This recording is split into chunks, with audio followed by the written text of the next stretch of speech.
오늘 이 두 말씀을 기초로 세례는 무엇을 의미하는가 말씀을 좀 짧게 나누려고 합니다.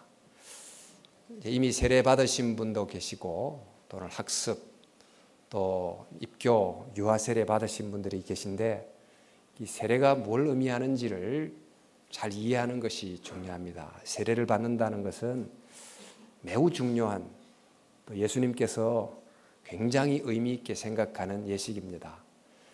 우리 어제 세계적 결혼식이 있었던 거 아십니까? 영국 왕자가 이제 미국의 여배우 메건 마클과 이제 결혼식을 했죠. 좀 파격적인 결혼이었다 이제 그런 평이 있습니다만은 이제 부인이 이혼녀였고 또 결혼식 주례를 한 분이 흑인 주교가 주례를 하기도 했던 어쨌든 영국 왕실의 결혼식인데 약 한 10만 명 정도 인파가 모였다고 하고요.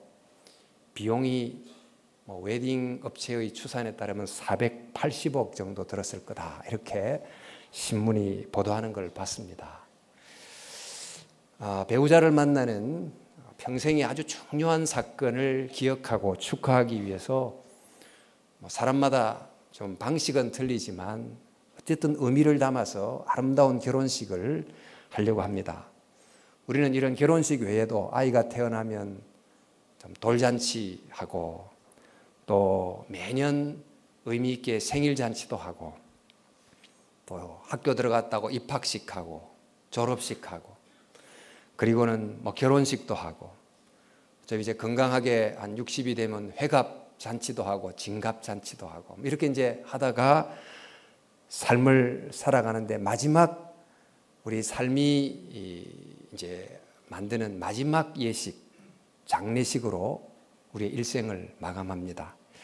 마치 대나무가 매듭을 이렇게 지으면서 위로 곱게 쏟아 올라오듯이 우리의 삶도 보면 결국 돌잔치하고 생일잔치하고 입학식, 졸업식, 결혼식, 장례식 이런 매듭을 짓다가 결국 삶이 그렇게 지내지는 것 같습니다. 우리가 이제 살면서 이런저런 좀 의미를 담아서 예식을 합니다만은 예수님께서 우리 모두가 꼭 해야 될 중요한 예식이 있다.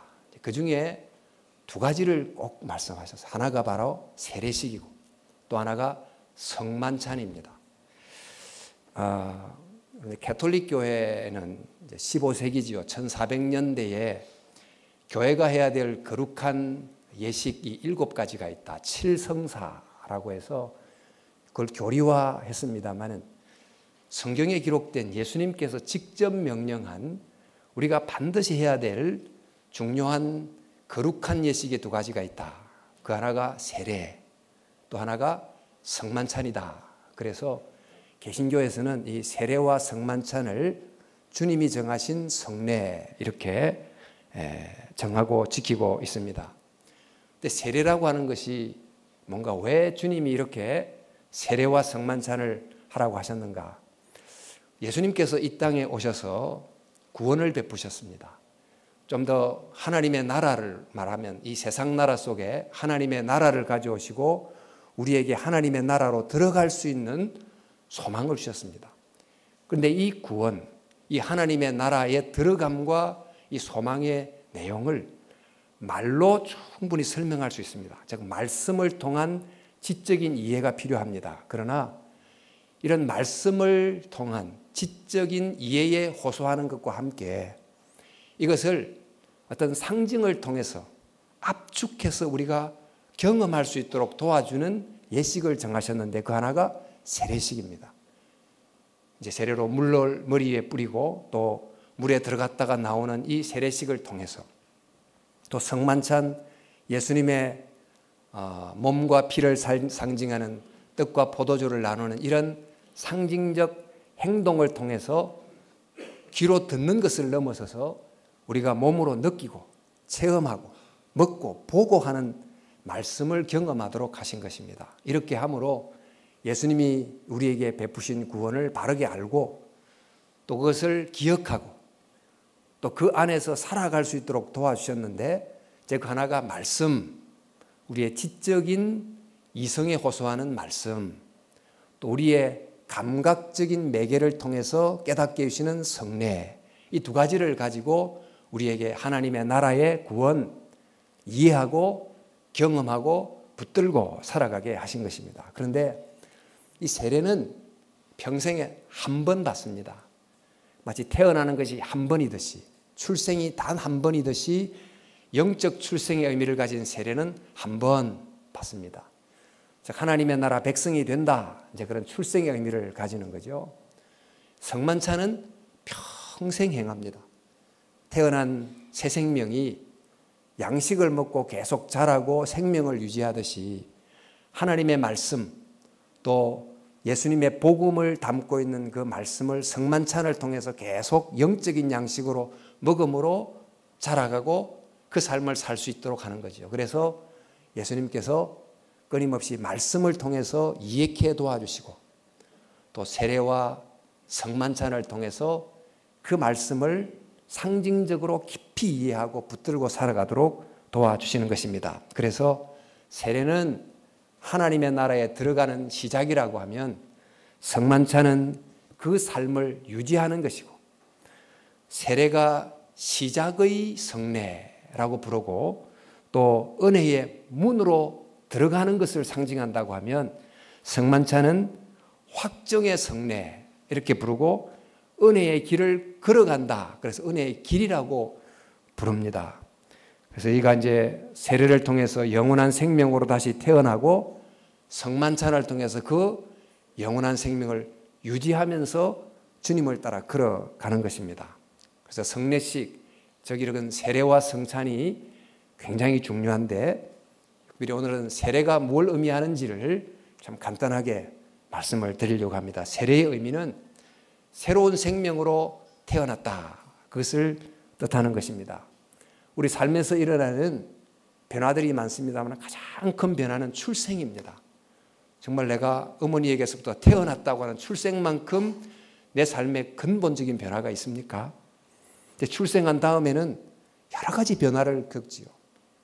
이제 유치원 입학하고 또 더 상급학교로 진학하고 또 배필을 만나고 직장 생활을 하고 이런 여러 가지 삶의 변화를 통해서 나의 신분이 달라지고 또 상황이 달라지고 또 방향이 달라지고 이렇게 됩니다. 그래서 저희들은 이런 어떤 변화의 계기가 있을 때마다 학교에 입학한다고 결혼한다고 직장을 가졌다고 일어나는 그런 변화를 축복하고 기념하고 그렇게 합니다. 그러나 이런 변화들이 우리의 삶을 이루지만은 이런 변화들보다 더 근본적인 변화가 우리에게 꼭 있어야 된다는 것입니다. 우리 모두는 이런 변화의 과정을 겪어가지만은 우리 심령 깊은 곳에서 하나님이 주시는 거룩한 생명의 변화가 필요하다. 그러니까 우리가 어떤 가문에서 어떤 상황에서 태어나 살아간다 할지라도 이런 근본적인 즉 타락에 속한 생명이 생명을 얻는 변화를 힘입지 않으면 안 된다는 것을 우리에게 가르쳐 줍니다. 우리가 잘 아는 니고데모라는 인물 여러분 기억하실 텐데 니고데모는 유대인의 관원이고 또 학자고 또 정치가고 누가 봐도 정말 부러워하는 위치에 있었던 사람이지요. 그러니까 살면서 좋은 가문에 태어나고 좋은 교육을 받고 좋은 직분을 얻고 많은 재산을 가지고 누가 봐도 참 모든 좋은 변화를 한 몸에 겪고 살았던 사람인데 바로 그 니고데모를 만났을 때 예수님께서 하시는 말씀이 내가 다시 태어나야 되겠다. 그 말씀을 예수님께서 하신 것입니다. 우리의 삶 속에 일상적인 삶에서 경험하는 크고 작은 변화가 있다 할지라도 생명에 큰 변화가 있지 않으면 안 된다는 거죠. 우리가 지금 땅에 속한 생명으로 살고 있는데 영생에 속한 하나님에 속한 생명을 우리 속에 힘입어야만 된다 하는 것을 알려주고 있습니다.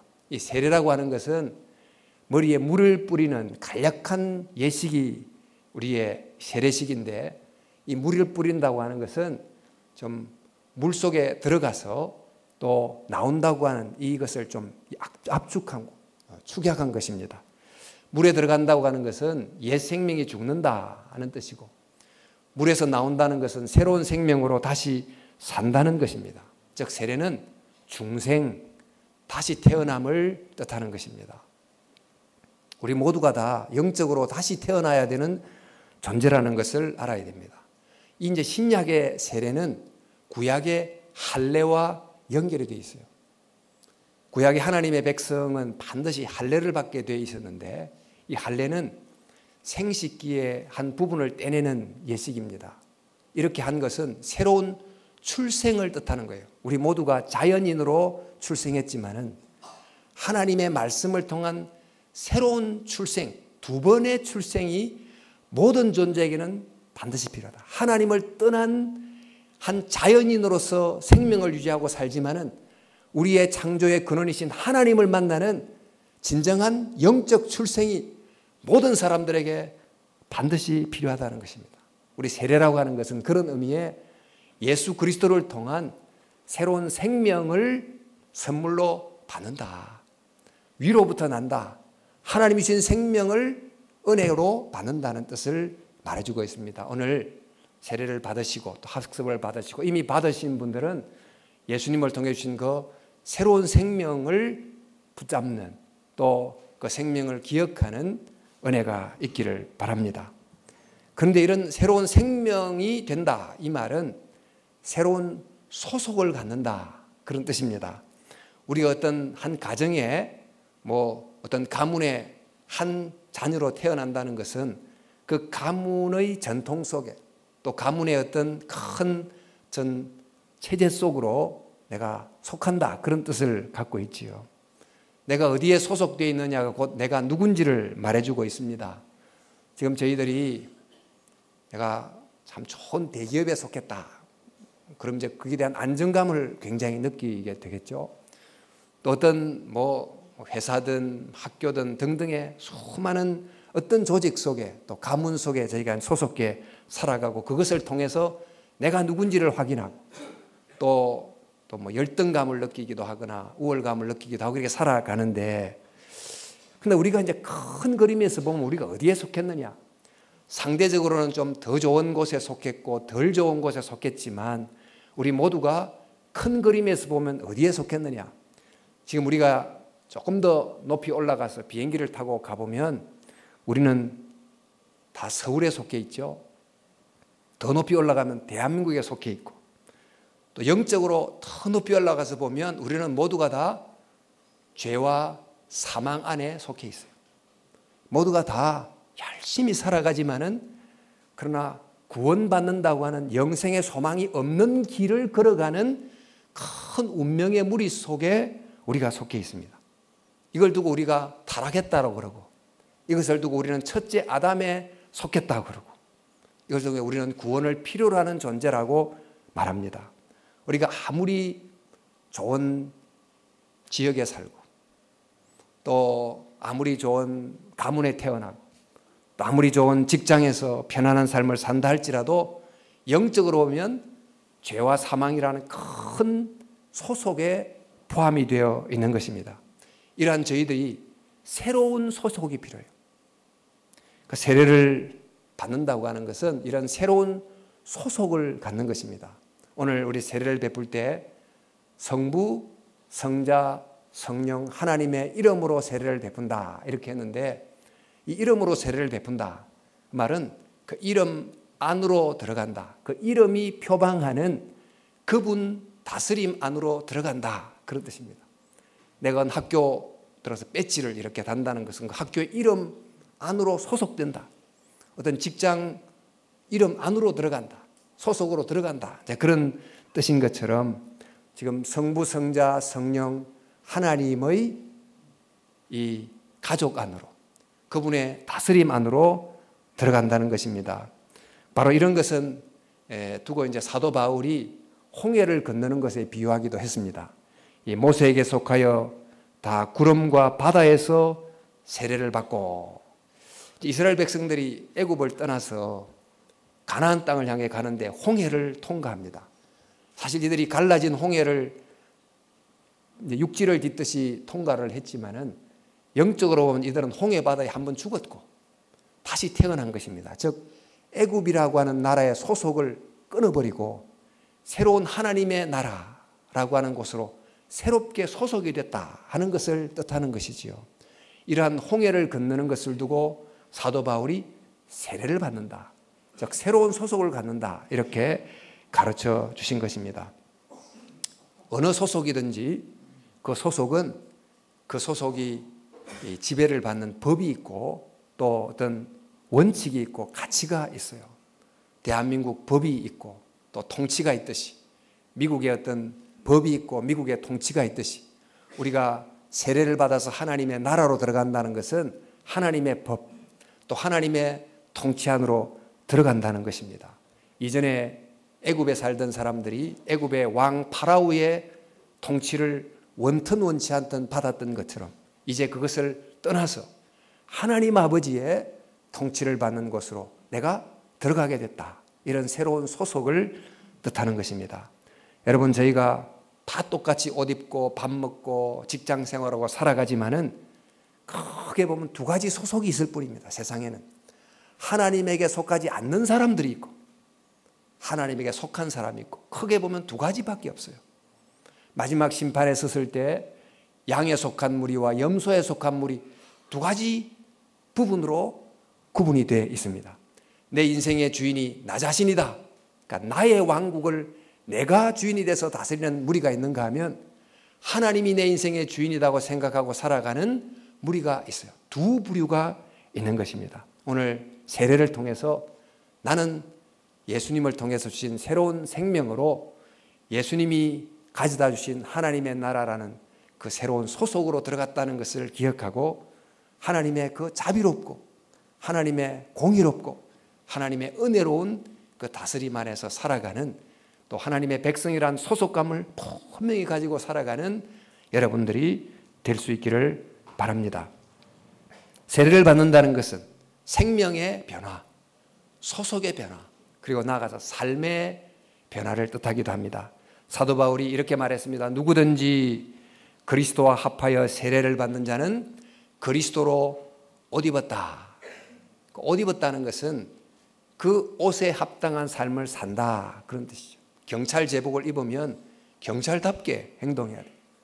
군인 제복을 입으면 군인답게 살아가야 되듯이 예수 그리스도를 옷 입었다는 것은 새로운 신분과 소속에 맞게 살아가라, 이런 뜻이 되겠습니다. 그 삶을 가능하게 해주는 것이 바로 말씀, 계속해서 듣는 말씀, 공부 말씀이고, 또 하나가 보이는 말씀, 먹는 말씀인 성만찬입니다. 성만찬을 통해서 예수 그리스도께서 십자가에서 나를 대신해서 죽으시고 또 몸을 찢고 피를 흘리심으로 나는 구원을 받았다는 것을 기억하고, 또 성만찬을 통해서 우리 모두가 다 한 떡, 한 피 포도주를 마심으로 우리는 동일한 식탁 공동체가 됐다.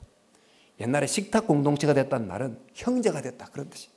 우리 모두가 다 성이 틀리고 직장이 틀리고 상황이 틀리지만 예수 그리스도 안에서 한 형제가 됐다, 이것을 기억하고 형제로 살아가고, 세 번째는 예수님께서 자기를 생명의 양식으로 줌으로 우리가 살듯이 나도 이 땅에 살면서 내가 하나님 주신 것을 받아 양식을 먹고 살아가지만은 나 자신이 그 누군가에게 작은 생명의 양식이 돼서 나도 누군가를 살리는 또 하나의 생명의 양식으로 살겠다, 이런 것을 깨닫고 살아가는 새로운 삶, 이것을 세례가 알려주고 성만찬이 지속하게 해주는 것입니다. 오늘 학습, 입교, 세례를 받으신 분, 이미 받으신 분 모두가 다 예수님을 통해서 얻은 새로운 생명, 새로운 소속, 또 새로운 삶을 기억하시고